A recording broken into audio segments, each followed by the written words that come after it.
E aí, tudo certo? Olha, hoje a gente vai fundo numa pergunta que parece simples, mas que na verdade é uma das mais complexas de todas. O que é um indivíduo? A gente acha que sabe, né? Mas o filósofo Gilbert Simondon chegou para virar essa nossa certeza de cabeça para baixo. E para começar, já lanço a provocação que está no coração de tudo isso. A gente é um ser, uma coisa pronta, acabada, ou a gente é um devir, um processo que está sempre acontecendo? Pensa bem, somos uma foto ou somos um filme? É essa questão que Simondon bota na mesa e que vai guiar toda a nossa conversa. Então, beleza. Para a gente sacar a resposta genial do Simondon, a gente precisa primeiro dar uma olhada no que vinha antes, sabe? Nas respostas mais antigas para essa pergunta, que ele criticou bastante. É entendendo antes que a gente vai ver o tamanho da revolução que ele propôs. Basicamente, a gente tinha duas grandes ideias rolando na filosofia. A primeira é o atomismo. Pensa assim, o indivíduo é como um átomo, uma pecinha fundamental que já está lá, pronta. A outra é o ilemorfismo, que veio lá de Aristóteles. A ideia aqui é que o indivíduo surge quando uma forma, tipo uma ideia ou um molde, se junta com a matéria passiva, tipo argila. E é aí que o Simondon entra chutando a porta. Para ele, essas duas teorias têm o mesmíssimo problema. Elas só olham para o indivíduo depois que ele já existe, depois que a mágica já aconteceu. É como tentar entender como um bolo é feito olhando só para a fatia pronta. Fica faltando o principal, né? O processo. E por causa disso, a parte mais fascinante da história toda fica de fora. Como é que o indivíduo se torna um indivíduo?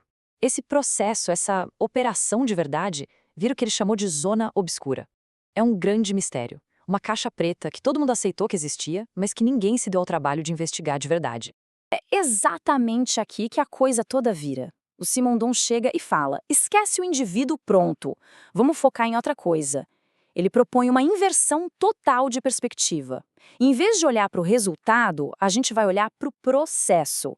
Bora ver como essa ideia funciona na prática. A sacada dele é essa. Olha que genial.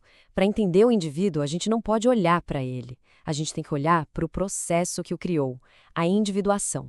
O segredo não está no substantivo, na coisa, mas no verbo, na ação de se individuar. É uma mudança de jogo completa. Então tá, mas o que existia antes do indivíduo? O Simondon chama isso de realidade pré-individual. E ó, muito cuidado aqui. Isso não é o vazio, não é o nada. Pelo contrário. Pensa numa realidade supercarregada de energia, cheia de tensões, de potenciais. É como um copo de água onde você dissolveu tanto açúcar que ele está no limite, prestes a cristalizar. Essa é a realidade pré-individual. E para mostrar que essa ideia não surgiu do nada, Simondon vai buscar lá nos filósofos antigos, nos pré-socráticos, um conceito chamado apeiron, que significa o infinito, o ilimitado, a fonte de onde tudo vem. Então essa realidade pré-individual é tipo isso, é a natureza pura, a realidade de tudo que é possível, de onde qualquer forma, qualquer indivíduo pode brotar. Certo, mas como é que esse mar de potencial vira alguma coisa? Qual é o gatilho? O que dá um empurrãozinho inicial?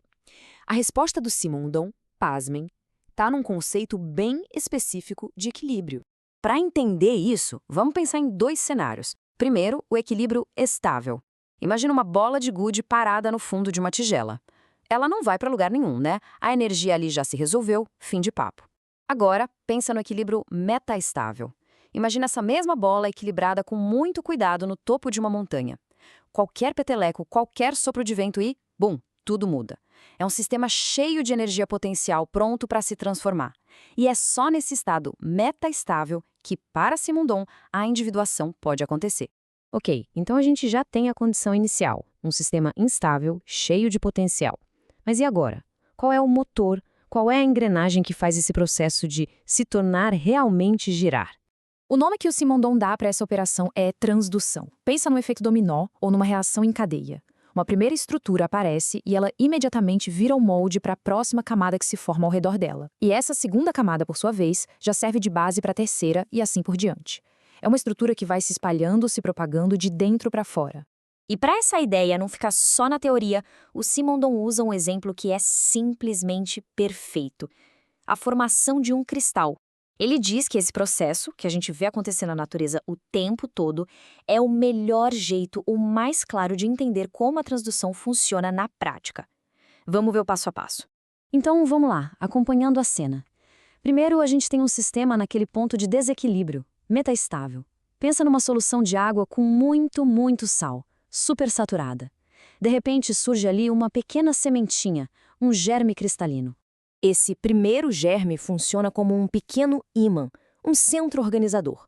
Ele começa a puxar as moléculas que estão soltas ali ao redor dele e as organiza, criando uma primeira camada com a mesma estrutura que ele tem.